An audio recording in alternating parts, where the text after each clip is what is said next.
Hey everyone, before we get started, I just want to sincerely thank you all for the overwhelming support on my last video. It truly means a lot to me. Also again, watch at your own discretion. This video is going to cover some very intense and wild topics later on. If discussions of that nature make you uncomfortable, you may want to skip this one, but don't worry. I'll give another clear warning before we reach those segments if you still want to watch up to that. For those unfamiliar with Daniel Larson's story, the links for part 1 and part 2 will be on the screen.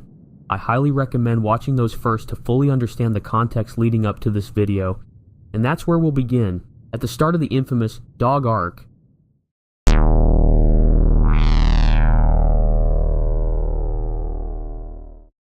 On July 9th, 2023, Daniel Larson went to the Longmont Humane Society in Colorado and decided to adopt a dog named Music. This clearly was a bad idea, and this caused people on the Daniel Larson subreddit to go into a full-on outrage over this, with the overall opinion that Daniel couldn't even take care of himself, so how could he take care of a dog? Daniel is constantly out of money, not taking showers, and most importantly homeless. This isn't even mentioning how Daniel is now taking his anger out on Walls and himself in mental breakdowns. Daniel's reasoning for getting a dog was for Music to act as security, more specifically as a guard dog. While Daniel was allowed to adopt and walk out of the shelter with her, workers and bystanders were concerned about Daniel getting a dog, but nobody truly tried to stop him.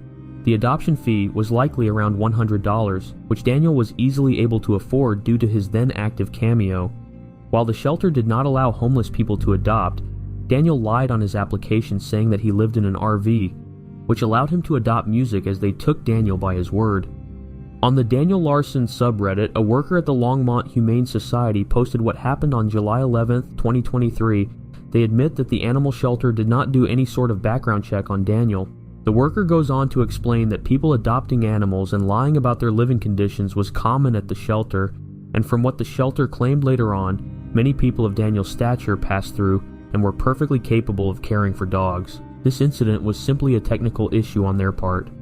After being informed of who Daniel was, they were horrified. Even with this information, they still expressed disgust with the way many members of the subreddit, and presumably people from other platforms, treated the workers and the Longmont Humane Society as a whole. The worker went on to claim that most workers received low pay, or no pay at all, and only chose to stay there out of genuine love for animals, and now had to deal with several emergency service calls which resulted in first responders showing up due to swatting attempts or false bomb threats. This worker wasn't the only one who felt this way about Daniel. It actually led to the official Longmont Humane Society posting a public statement regarding the situation. In this statement, they say that Daniel falsified his personal records and that they were working with law enforcement to investigate the case. Daniel initially did not post about Music at all, only having her posted when a fan named Keith, who was in the area, made a video while Daniel was seated at a Jimmy John's, where he's seen talking to Daniel about his new guard dog while taunting Joshua Block. After this fan interaction, Daniel would start posting videos of Music, which immediately sparked shock in the community when they realized that this was not someone else's dog, but a dog he had adopted himself. Look at the camera. Hey, look at the camera. This clearly concerned everyone watching this unfold, as people saw that it was just a matter of time before Daniel would harm this innocent animal. After days of talking around the subreddit, higher members of the Daniel Larson community came up with a plan to dognap Music from Daniel.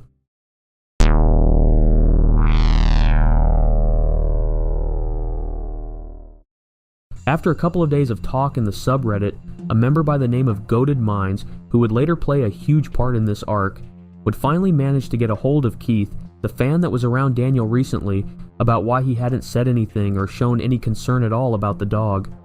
Keith had been urged to snatch Music and was even offered to be paid, although Keith never took this deal and shortly after blocked Goated Minds. You could be thinking that Keith was being difficult and was okay with Daniel doing this, but again you have to remember that he would basically have to start a whole scene by taking the dog from Daniel, and we all know that Daniel would go into a huge meltdown about this, not even mentioning that Keith would have to hold on to this dog until someone would adopt him. Following this event, a collective effort unfolded within the subreddit as concerned members joined forces to facilitate the return of Music to the Humane Society. Their motivation stemmed from a shared belief that Daniel, characterized by past outbursts was ill-suited for the responsibility of caring for a dog, with genuine concerns about the potential harm Music might endure during one of his meltdowns. This sparked immediate calls to collect Music and bring her back to the Longmont Humane Society. Despite the fact it is likely illegal to take the dog from him, Daniel had lied about his living arrangements to adopt her and had therefore gotten the dog fraudulently. Secondly, Daniel was a frequent caller of the Denver police, so the odds of him being taken seriously when calling in were ultimately slim. Third, Daniel has little idea of how the legal system actually works, and no matter how many threats he would make, no charges would be pressed. Well, probably. This call to action reached the ears of many people, most notably one of Daniel's older managers, Ivan, who is better known as Ox. Even though the opinion of Ivan in the community is largely negative, his posting in the subreddit about his attempts to rescue Daniel's dog led people to be hopeful that he could maybe redeem himself and return with Music safely. In the time it took Ox to arrive from Wyoming, Goated Minds and many others called Longmont Animal Control and the Longmont Humane Society. While the Humane Society did not answer the phone, Animal Control was made aware of the situation. This would later be corroborated by Ox, who said he'd seen Animal Control checking the Longmont area when he finally arrived in Colorado. In the meantime, other people who were out of state or unable to reach Daniel were trying to spread awareness of the situation, such as Goated Minds and Smokey MC, who made videos explaining the situation. There were also members of the community who were making Facebook posts trying to spread the word so Music could be found. When Daniel finally caught wind of what had been happening in the subreddit, he posted an explanation of the situation. Okay, so apparently there's a complete miscommunication. I already have all the funds for the apartment, and the dog, I already make enough, so that is completely, like I said before, do not believe what the Reddit is saying. They're all trolling. I do move in to the apartment. There's currently, I'm in contact with 4 different apartments, and I have already started filling out paperwork. So all I'm waiting for is which one will be approved first. All of them, they are saying I will hear back in the next couple days. So I do have enough. I do make enough to support the dog. So, and I also have a motel room for tonight. So I do have enough that I am fully supporting myself and the dog. So do not tell lies. Also, the guy that filmed me earlier today and posted it to the Reddit, I never gave him permission to post it. He told me he wasn't, and I did say that there will be a lawsuit if he does. So I now have to cut ties with him because of the doxing, and we might have a new legal issue. So stay tuned, because there's going to be more issues coming.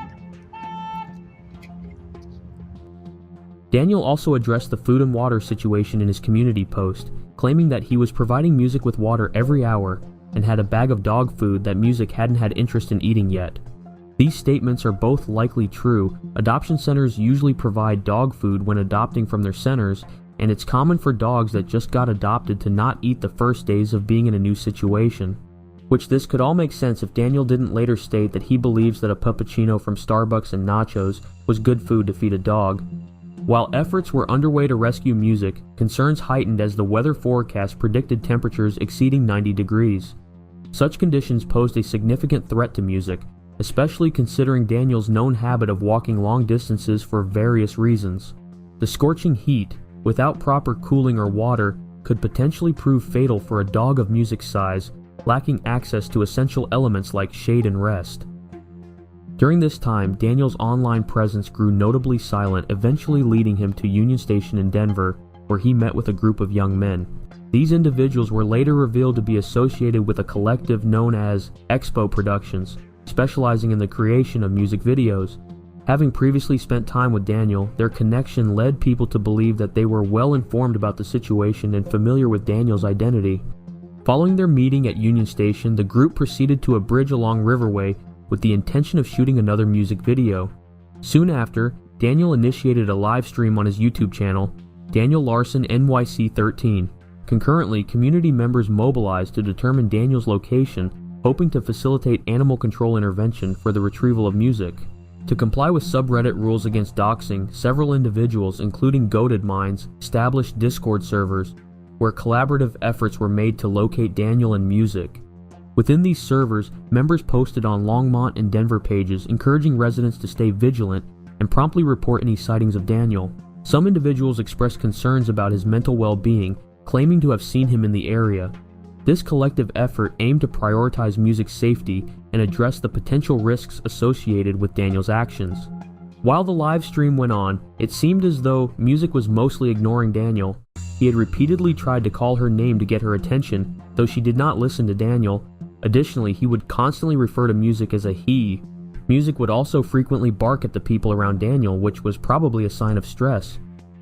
Daniel said her barking was because of her guard dog nature, and spoke at length about how he'd gotten music so she could act as a guard dog for him.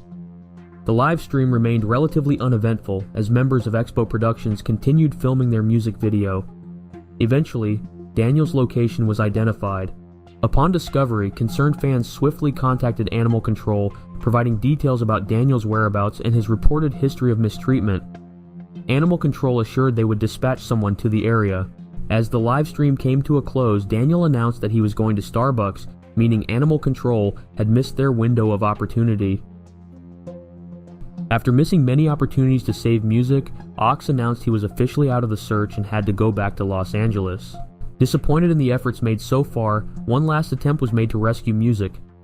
Goated Minds created a Discord server naming it SEAL Team 6 and gathered like-minded individuals for this plan. On July 10th, the group named SEAL Team 6, spearheaded by Goated Minds, successfully located Daniel and music. The team dedicated 2 days to tracking down Daniel's whereabouts, meticulously identifying key locations such as the bridge featured in one of Daniel's music videos and the park where he spent the night. In an unexpected turn of events, Daniel's fondness for nachos played a crucial role in their strategy.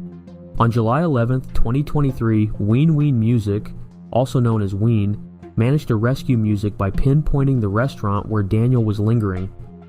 Ween approached Daniel, pretending to be a vet and seeking permission to ensure the dog's well-being.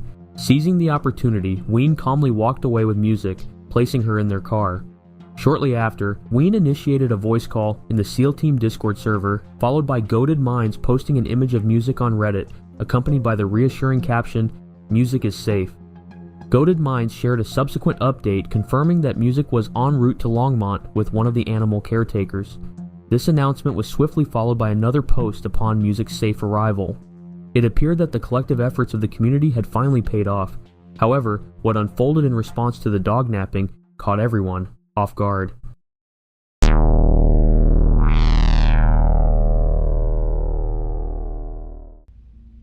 Daniel's immediate reaction to music being taken resulted in an emotional response that triggered what many suspect was a psychiatric hold. Reports indicate that he entered a Walmart and engaged in destructive behavior, prompting customers to intervene and restrain him until the police arrived. When released, Daniel proceeded to make multiple 911 calls in an effort to get some security out here, resulting in a visit from EMTs who then transported him to the hospital. Many refer to this as the July 11th incident or the 7-Eleven incident. This incident is one of very few where its occurrence is confirmed, but no recording of the incident can be found. About 7 hours after Goated Minds' Music is Safe post, Daniel became active on his YouTube community page, claiming that he had just gotten out of police custody and that he had received new criminal charges.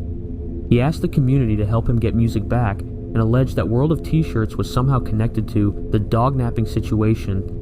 Daniel explained that he was injured due to self-injurious behaviors, which is implied to be from him hitting himself repeatedly, along with Walmart security guards taking him down. After a flurry of posts attempting to describe what happened, Daniel stopped to call someone. That person put Daniel on speakerphone and played it through a Discord call, where Goated Minds was able to record it. So I started doing, walking through all the aisles, just knocking everything just down. Wow. Nothing broke. Yeah, just a little mess. Yeah. Stuff like that. Just messing around with that. And by that time, just some random, I guess, motorcycle guy comes over and just somehow pinned me to the floor. Daniel then continued to make more threats, this time to Bob Proctor. Okay, I ain't lying about Bob, I need you to go live right now. I need you to make a social media account and put it out there right now that I am not lying, or I will kill you as well.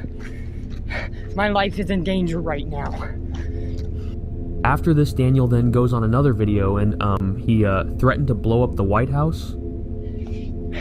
We have contacted security companies and they've all refused to work with us because they don't believe what we are saying about our popularity. I am done and I will not stop until the White House is blown up. Daniel then calls 911 and in an attempt to get his story heard says this. Okay, so I just called 911 and I literally just screamed, I have a bomb. Daniel's last video for the night was a YouTube live. He filmed himself talking with EMTs about how his popularity was out of control and that he feared for his life.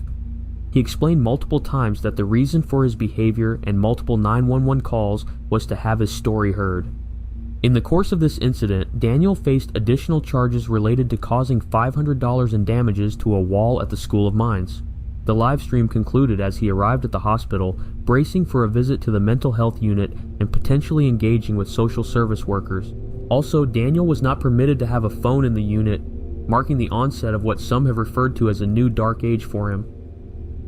I just wanted to let you know that I put in a request so you can be able to call me and get updates on the progress of my discharge and the, I guess, progress summary,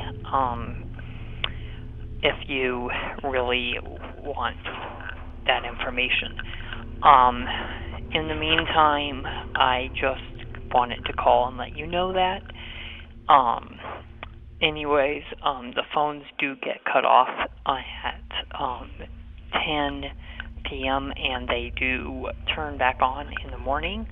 So I will call you again tomorrow. If you are getting this message, I will give you a call back tomorrow. Bye. Around 2 days later, Daniel sent this message to his supposed manager Warren, which got later leaked by Flexburger. But in this voicemail, Daniel sounds very medicated, the obvious effects of the medication on the timbre of his voice and pacing of his speech.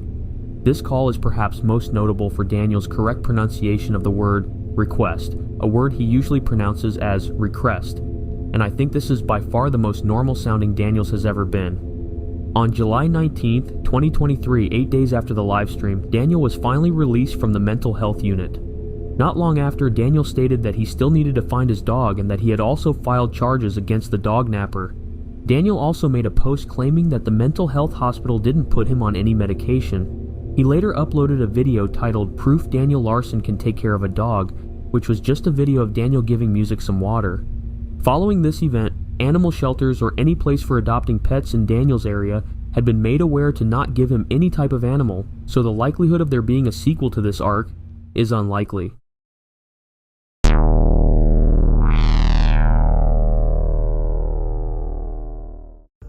On July 22nd, Daniel goes to Glenwood Caverns Adventure Park and rides the gondola. Okay, so someone called the police on me.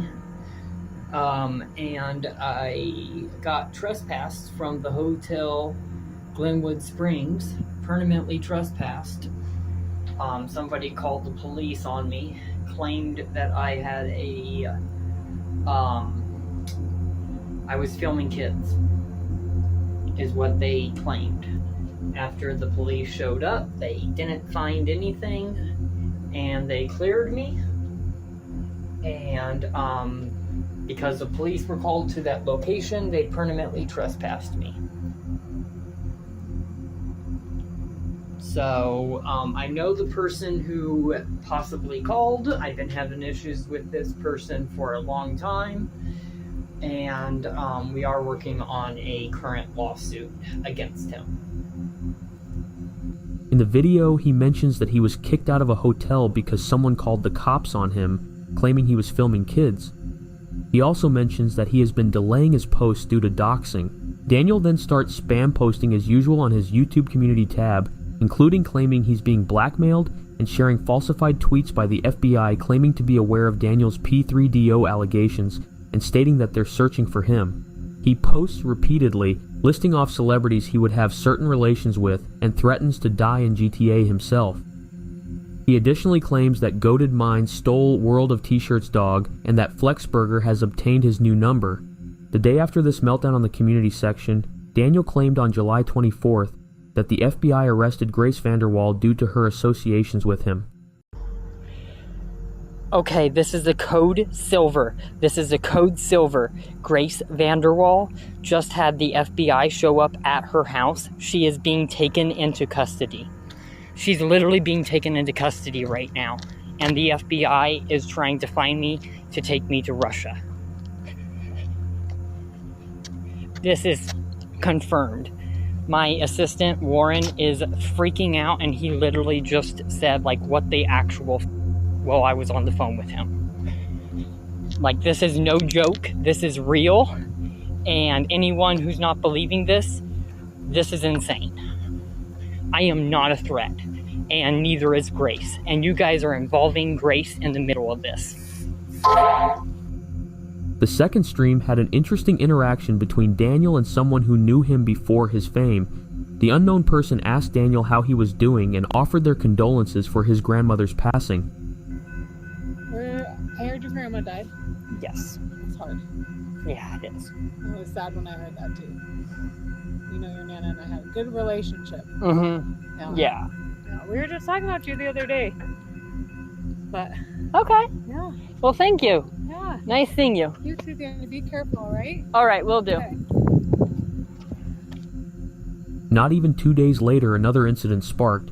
Daniel started his day off by stating that he had declared bankruptcy, followed up by an announcement that he would be attending the recording studio 3 times the following week. Daniel talked about how he took the $26 million record deal so that he could pay for all of his expenses. He further demanded that the record company hold up their end of the deal.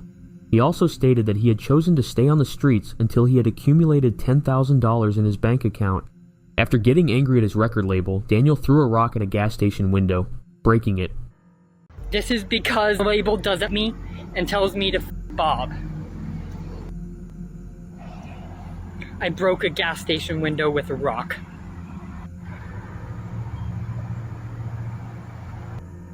As a result of this, Daniel was charged with criminal mischief, which was a fine that went up to $2,000. The next day sparked a pretty significant inside view of Daniel's life behind the scenes. On July 27th, a voice recording of a former caregiver of Daniel from fall of 2019 to around the spring of 2020 got leaked by an unknown source. This is known as the caretaker call.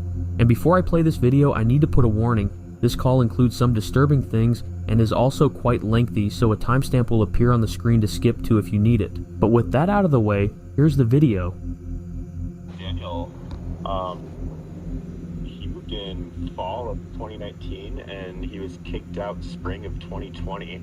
I didn't even know that he was like TikTok quote unquote famous until last night. I saw like a random TikTok reel with him in it and I was like, what the? He came to my house because from what I understand, the last host home kicked him out because of just mass amounts of property damage. Just like headbutting the walls, kicking the walls. I was told that he just doesn't do well with females and that with a male provider, he would be much better. I probably had about a good month and a half, 2 months, and then just broke loose. Said the first couple months, we call that a grace period when they kind of get settled in. They're like excited to stay with the new family or whatever. But yeah, I mean, it was absolutely terrible. Kind of just putting a background first here before we get into the good. So what else? Also, it's considered person-centered services. It's different when they're an adult. you do not have the ability to like take their human rights away. So if he does not want to take meds, he doesn't have to take them. If he's his own guardian, which he was. If he wants therapy, he has the right to have it. He can refuse. Employment, he can refuse. It's difficult. So like when you're working with an individual like Daniel, who kind of has this delusional mindset of that, you know, he's going to be famous, all these people love him, he's a movie star, a singer. He's more focused on that and just throws away all of the opportunities that are presented to him to help his mental health. And Bob, he enabled that.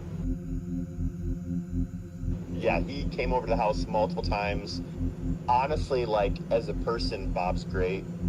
At least when I worked with him. He's very pleasant. I mean, obviously, he cared about Daniel's safety. But he had absolutely no idea how to work with someone with a disability. I'm still trying to get, like I said, I just discovered this last night, so I'm still kind of watching all the videos and the documentaries and updates on Daniel, which has been extremely interesting to see. I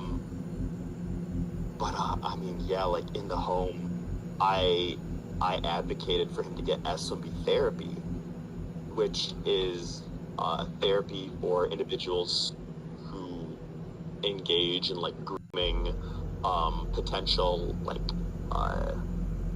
pedophiles or people that have like really bad sexual boundaries. I can tell you, just with living with me, he was trying to groom all of my other individuals who were much less functioning than him. He kept trying. Grooming is just grooming is like you know, manipulating them into like favors, like giving them things to get things in return. He was doing that a lot, like sexually grooming people, bribing them. So I was able to get cameras installed in the home, which is a very, very difficult restriction to get through the state. But because of Daniel's behaviors, I was able to get it through. I also saw there was an incident with like a toothbrush. That honestly doesn't surprise me. So when he got kicked out of my house, he basically was arrested at my house for assaulting his roommate. I had to like restrain him and hold him down on my front porch until police got there because he kept trying to bite me. Yeah, I have like a massive scar on my left forearm from him. But as far as like the toothbrush thing goes, when I had to clean his room out, I had found one of my used drumsticks that was all splintered, and it was covered in. There were multiple phone cords that were also covered in. He had a Barbie doll that was covered in. So he's a very as individual. I've taken care of so many individuals, like physically aggressive individuals, extremely like emotionally damaged individuals, low functioning, high functioning. They all, to some extent, have some motivation to like do better for themselves. Daniel was the only one that didn't. Like everyone was a liar. Everyone was against him.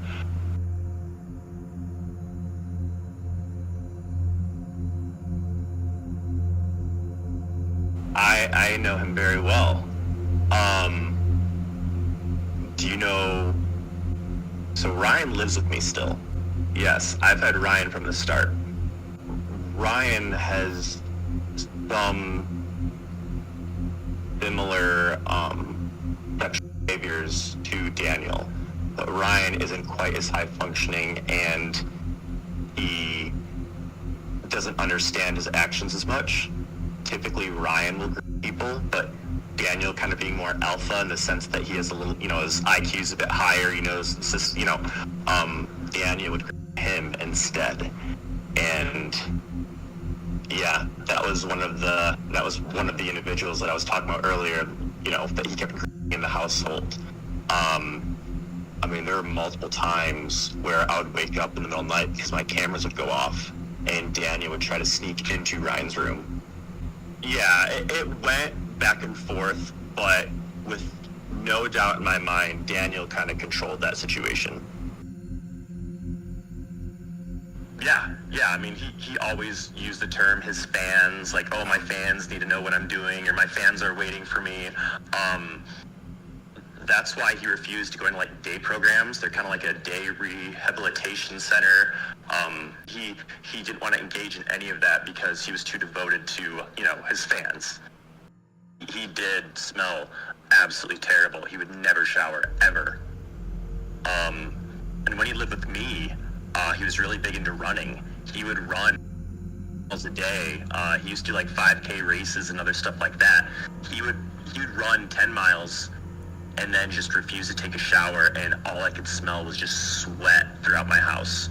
Yeah, I think when he lived with me, he maybe have taken 3 or 4 showers, and that was over the course of, like I said, maybe 8 months. We are certified. It's called NVCI, Nonviolent Crisis Intervention. Basically, we can go hands-on with an individual, like if they need to be restrained. Some agencies, they're hands-off. I don't know how that would ever work with Daniel. But, I mean, there were some weeks where I was restraining him multiple times a day, and I had to restrain him because he was hurting himself. He would bash his head in the wall so much. Yeah, just bleeding from his face. I mean, one time I had to take him to the hospital, he was doing it so hard, he literally started bleeding from, like, one of his eyelids. I try not to call the cops in my home. Some providers, they basically have 911 on speed dial. I only call, like, when it's truly out of my control. I think I only called the cops on him twice. Most of the time, it truly was like, for example, he was obsessed with mac and cheese. If we no longer had mac and cheese and I had to make him something else, he would become extremely escalated and just start, like, picking over and over and over again, holes in all the walls. That's kind of the farthest extent it came. Sometimes he'd be mad at me, again, for any, like, the most pointless things. Like, it's anything that's just an inconvenience to him, he would get frustrated. I mean, yeah, like, every day just looked like he would get frustrated. I'd have to restrain him. Then he'd get pissed and, like, basically run away for a couple hours, go for a run, come back, then he'd spend the night in his room. Then the next day we'd wake up and everything seemed like it, he'd act like nothing happened. And then later that night it happened again. I guess one time he went ballistic, hit his head in the wall. He took one of my kitchen chairs, threw it across the room at another roommate, as I was trying to grab him to kind of just protect myself and everyone else around him and himself. I remember he tried grabbing one of the kitchen knives. And that was pretty scary. I had to, like, hold him on the ground because he kept saying that he was gonna kill me. And then shortly after that, then he had a sharps restriction. So I was not allowed to have any I couldn't have knives, I couldn't even have forks out in the open. Everything had to be locked in my house. I guess I just kind of, like, want to silence all, like, the people out there. It's like, you shouldn't judge him. Like, our system's so broken. We need to help these people. It's like, there's issues in the system, but, like, Colorado specifically I would say it's the leading state as far as taking care of individuals' disabilities. The services that are offered in Colorado are far better than any other state. Yeah, so it's like, for some of these people saying, like, the system failed him, that's no. And it's very, like, I've worked with so many individuals. It's so hard to get to the point where Daniel is. I mean, actually, one big incident, I've said quite a bit about him already. I don't know if I said this. The biggest incident I had with him that really emotionally, like, just enraged me. I have a 3-legged cat. At the time, it was maybe 2 years old when Daniel was there. He tried having sex with my cat. Yeah, his roommate reported to me. Yeah, so, his roommate walked in his room. Yeah, and luckily the roommate and like actually takes care of him. So when he saw that, he freaked out, ran in my room, got me. I went in there. Daniel was like putting on his clothes, and like the cat was there. So like, I mean, I didn't see it happen, but I would have no reason. His roommate would have no reason to make that type of allegation, being as how the cat was in his room, which it shouldn't have been, being as how he was putting clothes on. I mean, I would have to assume it was, you know, that's what happened. Yeah, like at my house, the rule was I didn't want my cat in either of their rooms.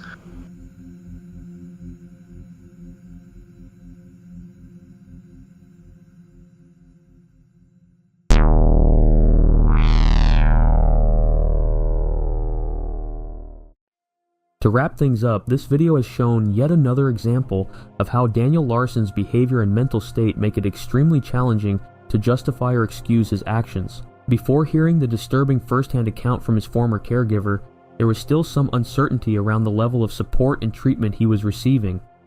But those haunting details have made it clear that Daniel's struggles run deeper than many realized, making it almost impossible to defend him at this point. It's a heavy, complicated situation that likely leaves many of you feeling conflicted, so I really want to hear your thoughts and perspectives in the comments below. However, as bizarre and unsettling as Daniel's saga has been, it's not over yet.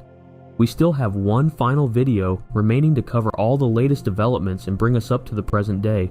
So yes, you can expect Daniel Larson Part 4 to be released in the next couple of weeks to close out this unbelievable story. But for now, I hope you all enjoyed this video. If you still haven't watched Daniel Larson Part 1 or 2, I'll leave a link for them in the outro. Stay safe everyone, and as always, thanks for watching.